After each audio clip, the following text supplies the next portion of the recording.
Lyon Brave is a rising star in the music world who's making waves with her thought-provoking lyrics, powerful vocals, and unique style. Her latest single, Myself First, is a truly inspiring work that challenges our society's beauty standards and encourages us to love and accept ourselves for who we truly are. And Lyon is with us here just now. How are you doing today? I'm doing great, Toby. Thanks for having me. So, what was the inspiration behind your song, Myself First? I was living in South Korea, so we already live in a heavily bombarded world with beauty standards and images. But South Korea, you have to look like basically a superstar just to get a job at a convenience store. So their beauty standards are extremely high, and I mean the girls do look good, but it's a high pressure society. And do you hope that listeners will be able to take something away from listening to the song and, maybe raises awareness of the society that we live in, not just in Korea, but around the world? Not really. The song is it's more about your inner battle with strength. And also I think I'm not against plastic surgery. I think considering there's no way around it. People are going to judge you by your appearance, and there's no way around it. So I personally think that, if you can have a whole new life because you went and got a new face, why wouldn't you do that?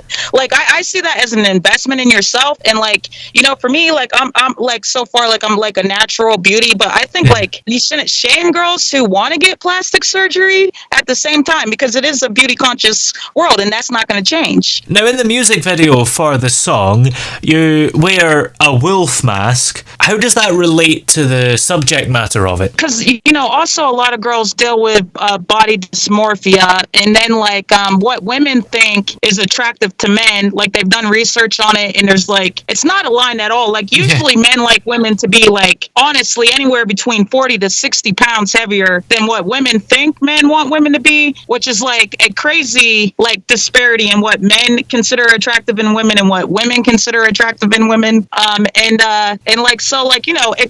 Some girls do have things like eating disorders, or even there's supermodels who are deeply insecure. So that's that's a thing. I would rather have self-confidence than be a physical 10 if my self-esteem was a 4. That's a good point, actually, because sometimes one could prioritize their looks rather than their own happiness. Yeah. And you say that what men find attractive in women is different to what women might think men find attractive. There's some who would maybe argue that women have kind of body issues because of what men expect of them, and that would suggest that it's not the case as much.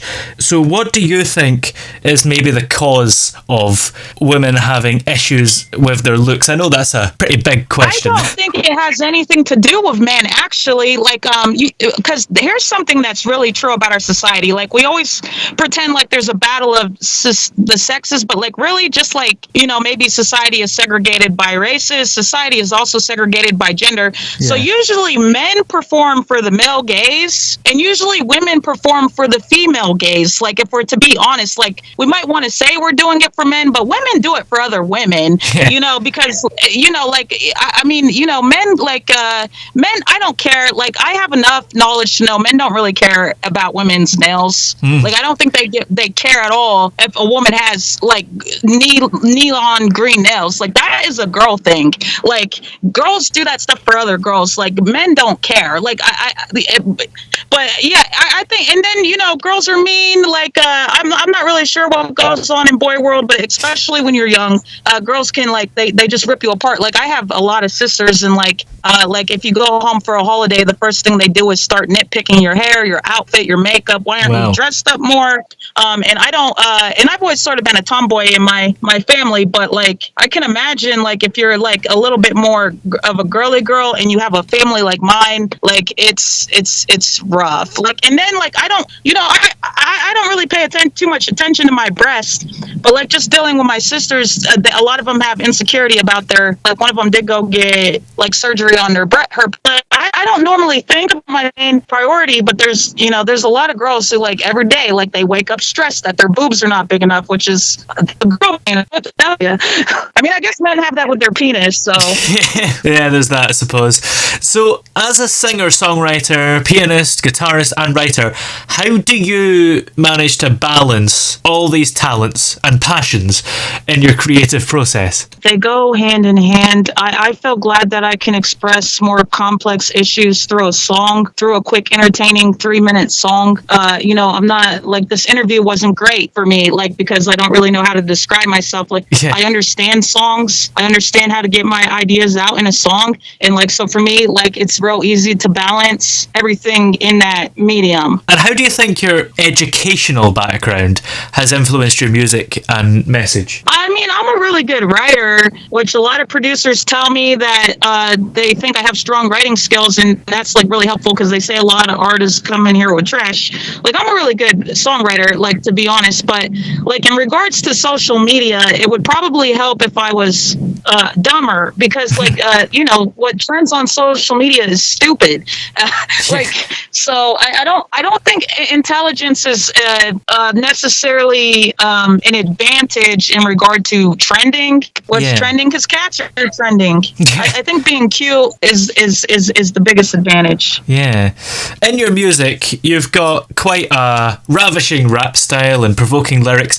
How do you approach writing and performing in order to convey your message effectively? When I was younger, I used to write like more personal pieces, but now that I'm getting older, like they're not going to be that focused on fill-ins. They're going to be more focused on partying. Like I'm trying to get into like EDM music and just put out a party vibe, and it is what it is. Like, I used to go, like, my Self First is like a more meaningful song, but my music is about to get like stupid, wild rave party EDM style. Wow. Because it's just more appealing to the masses, and that's where the money is. Looking forward to hearing that. Is it easy for you to change genres like that? Yep, and that is due to my intelligence. So my intelligence does help me to be a versatile singer-songwriter, but I definitely need someone else to manage my social media profile. As an independent artist, have you had any challenges along the way, working in the music industry? Yeah, like you can't do everything alone. Like, if you want to be successful, you have to build a team. So like when I first started out, I was basically working alone. Like I maybe I needed a producer or an engineer or something, some guys to help me to record this song, but I was working alone. But more recently, like, I'm actually starting to work with a lot of people. Like, I'm starting to work with other people to help me market. I'm starting to work with other people to help me make videos. And like, as I stop doing everything for myself, I'm going to be able to expand myself and make better content, and like, everything's going to be better because I need a team. And I mean, and it's cool. Like, and I'm glad to invest in myself. I'm glad to pay people to help me. And I think that's a privilege that I'm even in a position to invest in myself. And I am attracting like people who want to invest in me as well, because that's usually how it happens. Like, actually, I'm talking with Maverick Carter. I don't know if you know who he is, but he's doing like a really big project called Yume, and that's like it's like music for the metaverse, and they need a singer-songwriter. So that could be like a huge portfolio for me. And that is a huge opportunity. Like, I don't know if anyone knows Maverick Carter, but this dude he's LeBron James' manager. He's worth millions of dollars. And the reason I have an opportunity to even be in touch with Maverick Carter is because I first believed in myself. So as you invest in yourself, the world will start investing in you, and I definitely believe that. That sounds exciting. And are there any other projects you've got coming up, or collaborations that you can give us a sneak peek into? You guys should definitely look out for my EDM music, because that's kind of fun.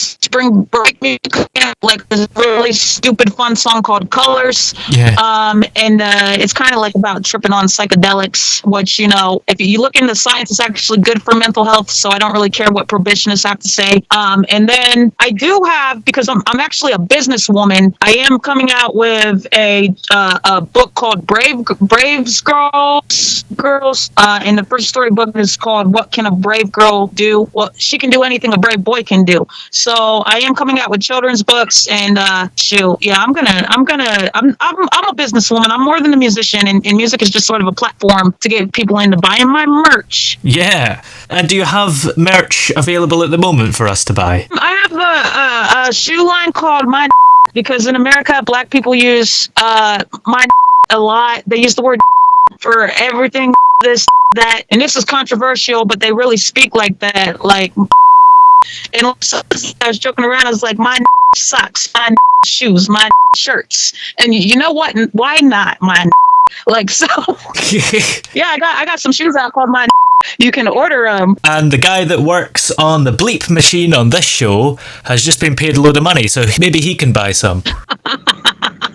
Well, it's not with the particularly according to blacks, that's fair.